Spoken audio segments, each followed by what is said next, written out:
Yang mana dah buntu nak masak lauk apa hari ni, bolehlah cuba resepi masak lemak sotong sumbat telur masin ni. Lepas tu makan pula dengan sambal belacan mangga macam ni, sangatlah sedap. So jom kita buat.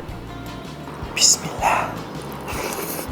Okey, mula-mula kita perlukan sotong. Masukkan dalam 2 biji telur masin. Kalau sotong saiz besar tu korang boleh masukkan dalam 3 biji. And then guna lidi untuk cucuk dekat bahagian atas ni supaya tak terkeluar. Dan boleh steamkan dalam 5 minit macam tu. And then dalam chopper masukkan sebiji bawang merah, 3 ulas bawang putih, 5 batang cili merah, 8 batang cili padi, 1 inci kunyit hidup. Dan boleh chopkan je macam biasa. Dan tumiskan sekejap sekali dengan 2 batang serai. Korang kacaukan sikit sebelum tambahkan air, segenggam daun kesum dengan bunga kantan sekali. Next, boleh kacaukan sekata and masuk dalam 200 ml santan macam tu ataupun satu kotak kecil lah dengan air sikit.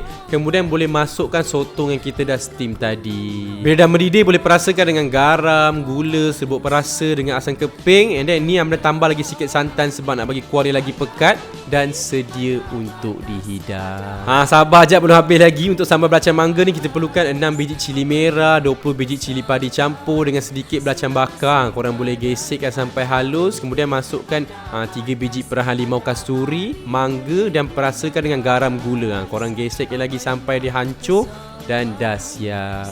Sorry lah ya, resepi hari ni agak panjang sikit kan. Tapi kalau korang buat dua-dua resepi ni, confirm akan bertambah-tambah nasi. So selamat mencuba.